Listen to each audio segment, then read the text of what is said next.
नमस्कार दोस्तों, स्वागत है आप सभी का उड़ान आईएएस एकेडमी के छत्तीसगढ़ समसामयिकी प्रश्नोत्तर श्रृंखला में। एक जानकारी आप सभी के लिए कि 9 वर्षों की निरंतर सफलता को हम बनाए रखते हुए इस बार पुनः आप सभी लोगों के लिए लेकर आए हैं सीजीपीएससी प्री हेतु ऑनलाइन टेस्ट सीरीज। इसमें आपको प्राप्त होंगे कुल 51 टेस्ट, जिसमें प्रश्नों की संख्या है 5100।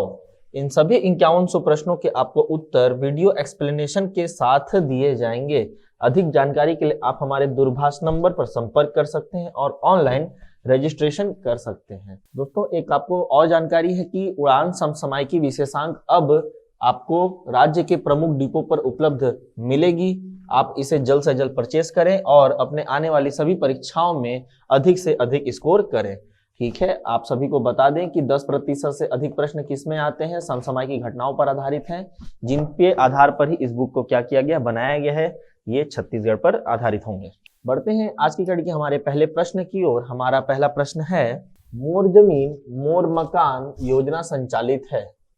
ठीक है, ये एक आवास योजना है दोस्तों, जो कि केंद्र की आवास योजना के साथ ही इसे छत्तीसगढ़ में संचालित की जा रही है। केंद्र से 1.5 लाख तथा इससे 1 लाख मिलाकर 2.5 लाख रुपए का ये धनराशि आवंटन किया जाता है तथा यहाँ पर क्या किए जाते हैं, मकान का निर्माण किया जाता है। तो योजना का नाम है मोर जमीन मोर मकान योजना। ठीक है, ये छत्तीसगढ़ में संचालित है और केंद्र की कौन सी योजना से एफिलिएटेड है, मतलब उससे ये अटैच्ड है। तो छत्तीसगढ़ में ये प्रधानमंत्री आवास योजना से रिलेटेड है। ठीक, लेकिन वो आवास योजना शहरी है या ग्रामीण, उस पर यह प्रश्न है कि मोर जमीन मोर मकान scheme is operated in only ग्रामीण क्षेत्र, नहीं। ठीक, केवल शहरी क्षेत्र, जी हाँ। ठीक, तो दोनों यहाँ पर नहीं होगा, इनमें से कोई भी नहीं होगा। मतलब केवल अर्बन एरिया में ये क्या है, लोकेटेड है, संचालित है। ठीक है, ये जो स्कीम है वो जिसका संचालन किया जा रहा है वो केवल अर्बन एरिया में किया जा रहा है। ये प्रधानमंत्री ग्रामीण आवास योजना शहरी मतलब अर्बन से रिलेटेड है। अगला प्रश्न है कि इसी पर अवार्ड मिला है। ठीक है, अभी छत्तीसगढ़ को इस पर अच्छा कार्य करने हेतु अवार्ड दिया गया है, सराहा गया है छत्तीसगढ़ के कार्य को। तो इस क्वेश्चन का अगला भाग है कि छत्तीसगढ़ की प्रधानमंत्री आवास योजना शहरी में राज्य के किस नगरीय क्षेत्र को, ठीक है, सर्वश्रेष्ठ नगर पालिका का पुरस्कार दिया गया है। मतलब जो प्रधानमंत्री आवास योजना शहरी चल रहा है उसके हेतु क्या है, एक अपडेट आया है और यहाँ पास अच्छे नगर पालिकाओं को और अच्छे राज्यों को यहाँ पर सराहा गया है। तो छत्तीसगढ़ को इसके लिए अच्छा कमेंट्स मिले हैं। इसके साथ ही छत्तीसगढ़ के एक नगर पालिका में इस क्षेत्र में या इस योजना पर अच्छा काम करने हेतु क्या मिला है, पुरस्कार भी दिया गया है। इन छत्तीसगढ़ प्रधानमंत्री Awas Yojana urban which urban area of the state has received the best municipality award. ठीक है दोस्तों, तो इसका जो हमारा उत्तर है वो है कामावतीपुर, हमारा डोंगरगढ़। ठीक है, तो हमारे डोंगरगढ़ में ये अवार्ड मिला हुआ है, इससे नगर पालिका क्षेत्र को ये अवार्ड मिला है। अगला प्रश्न है, अवार्ड से ही रिलेटेड है कि छत्तीसगढ़ की प्रधानमंत्री आवास योजना जो शहरी क्षेत्र में चल रही है के तहत राज्य में सर्वश्रेष्ठ आवास बनाने हेतु कितने लोगों को सम्मानित किया गया है। How many people have been honored for making the best housing in the state under the प्रधानमंत्री आवास योजना अर्बन ऑफ छत्तीसगढ़। ठीक है, इसका मतलब यह है दोस्तों कि प्रधानमंत्री आवास योजना के तहत जो भी पुरस्कार दिए जा रहे हैं उसमें अच्छे मकान बनाने वाले को भी यहाँ पे पुरस्कृत किया जाता है। ठीक, मतलब जिसका सर्वश्रेष्ठ मकान होगा, मकान तो सभी सर्वश्रेष्ठ होते हैं डिजाइन के मामले में, अच्छा दिखने के मामले में और सभी के मामले इसके बारे में बोल रहा है वो। तो इस मामले में क्या किया गया है, छत्तीसगढ़ से 3 हितग्राहियों को जो इस योजना के हितग्राही हैं, उन 3 हितग्राहियों को क्या किया गया, अवार्ड दिया गया है। तो वो छत्तीसगढ़ से है, तो इसके आंसर क्या होगा, 3 होगा। ठीक है, यदि आप नाम याद रखना चाहे तो नाम भी याद रख सकते हैं दोस्तों। जो हितग्राही उनका नाम आप याद रख सकते हैं, अंजू साहू जी धमतरी से, मुमताज बेगम जी धमतरी से और ममता वर्मा जी कहां से हैं, कवर्धा से। ये 3 यहाँ पास क्या होंगे, हितग्राही होंगे।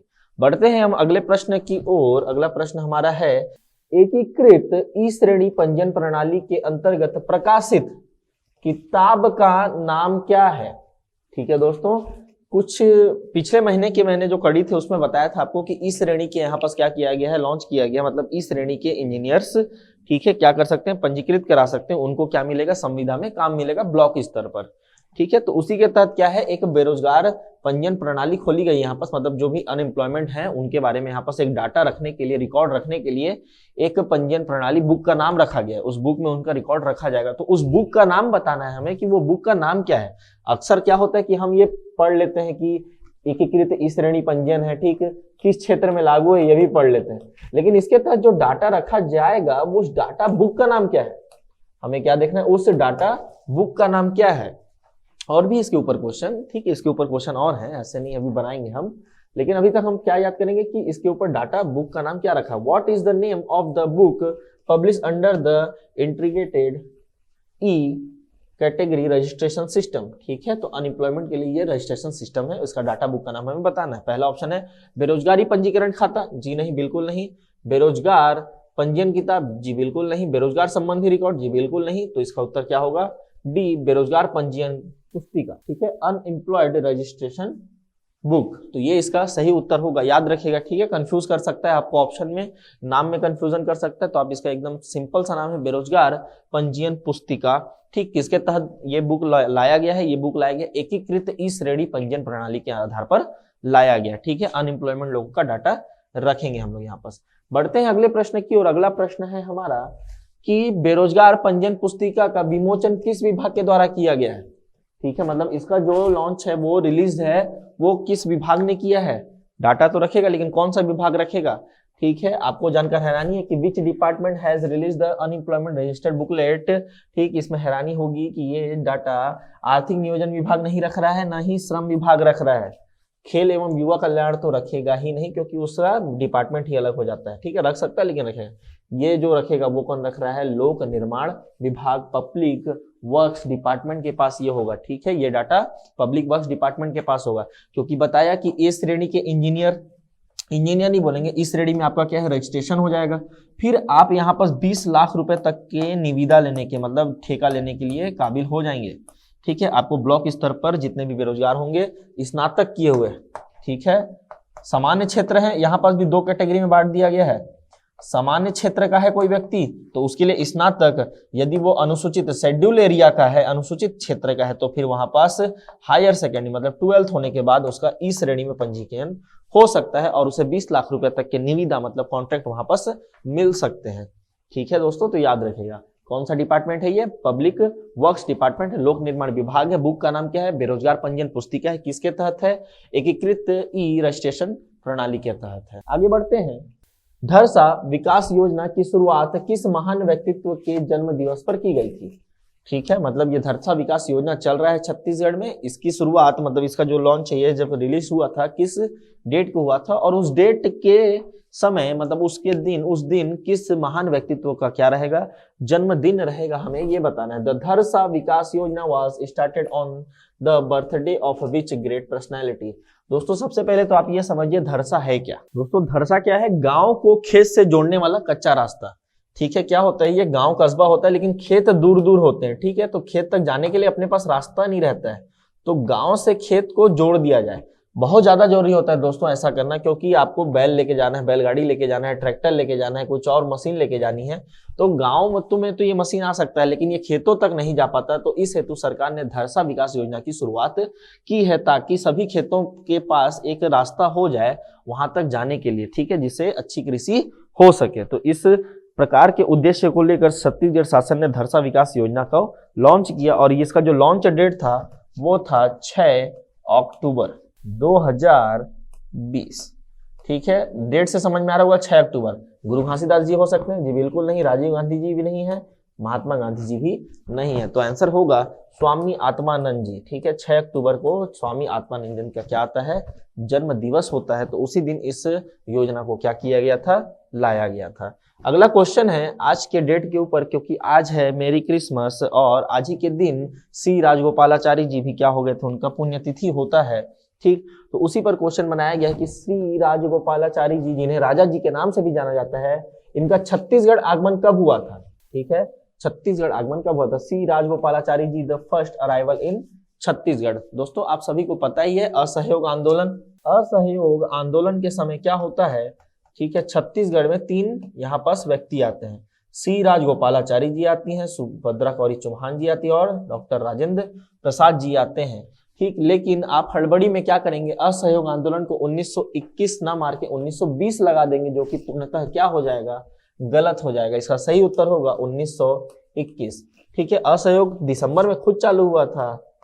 ठीक है, याद कीजिए 20 और 21 दिसंबर को बापू जी कहाँ आए थे? छत्तीसगढ़ आए थे, बापू का छत्तीसगढ़ आगमन हुआ था। इसके बाद भी ये नागपुर चले गए थे, वहां पर 26 को मीटिंग होता है और वहां पर इस आंदोलन को पारित कर दिया जाता है। तो उसके बाद ही ये सब कुछ काम होगा। तो उसके बाद 1921 में छत्तीसगढ़ के भ्रमण पर आए थे कौन? ठीक है, श्री राजगोपालाचारी जी। तो याद रखिएगा, बहुत इंपॉर्टेंट क्वेश्चन है ये। ठीक, हिस्ट्री से रिलेटेड है, करंट से इसको रिलेट कर दिया हमने। अगला क्वेश्चन है, पर्यटन क्षेत्र धनपुर ऋषभनाथ तालाब राज्य के किस जिले में स्थित है? धनपुर एरिया है और वहां पर आपको मिलेगा क्या? ऋषभनाथ जी का तालाब, जो कि हमारे जैन धर्म के क्या है? एक तीर्थंकर भी है। ठीक है, याद रखिएगा। The tourist zone Dhanpur Rishabhnath Talab is located in which district of the state? ठीक है दोस्तों, तो पहले आप इसका आंसर बिलासपुर लगा देते, जो कि पूर्णतः गलत होता है। इसका सही उत्तर है गौरेला पेंड्रा मरवाही। तो गौरेला पेंड्रा मरवाही में ये क्षेत्र क्या है? स्थित है। याद कीजिएगा, बहुत इंपॉर्टेंट पिलग्रिम क्षेत्र है। ठीक है, सभी लोग के लिए बहुत इंपॉर्टेंट है। पर्यटन की दृष्टि से, पर्यावरण की दृष्टि से, धार्मिक दृष्टि से, सामाजिक दृष्टि से यहाँ पर बहुत महत्वपूर्ण स्थान है ये। अगला प्रश्न है, राम वन गमन पथ के तहत विकसित स्थल इंजरम राज्य के किस जिले में स्थित है? In which district is the site Injaram developed under the Ram one गमन पथ? ठीक है, बार बार बता रहा हूं कि 75 ऐसे जगह हैं जिनको मनुलाल यादव जी की बुक, यदु जी है ना, मनुलाल यदु जी की बुक से यहाँ पर चिन्हांकित किया गया है। इन 75 में से 51 स्थलों को क्या किया गया है? चुना गया है। यहाँ पर 51 स्थल है। इन स्थल को किस नाम से डेवलप किया जा रहा है? राम वन गमन पथ। ठीक है दोस्तों, इस नाम से इसे संचालित किया। तो 51 में से अभी कितने आ गए हैं? 9। तो प्रथम चरण में 9 स्थलों को यहाँ पर क्या किया जाएगा? पर्यटन की दृष्टि से। ठीक है, राम वन गमन पथ पर्यटन क्षेत्र के परिपथ यात्रा के तहत इसे विकसित किया जाए। तो उस 51 में से एक जगह है इंजरम। ठीक है, ये छत्तीसगढ़ के अंतिम छोर में है, मतलब ये कहाँ होगा? अपने सुकमा जिले में होगा, दक्षिणी क्षेत्र सुकमा में। ठीक है, ये पाया जाएगा।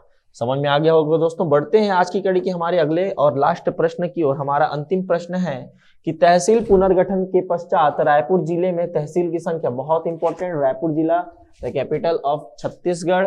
ठीक, important. Now what is the number of tehsil in Raipur district after tehsil reorganisation? दोस्तों ऑप्शन वही है 3, 4, 5 और 6। ठीक है, तो अपने पास 4 ऑप्शन है। इसका आंसर आप कहाँ करेंगे? हमेशा की तरह आप इसका आंसर कमेंट बॉक्स में करने वाले हैं। और कल की कक्षा में हमने कड़ी में देखा था कि हम बालोद जिले के बारे में पढ़ रहे थे।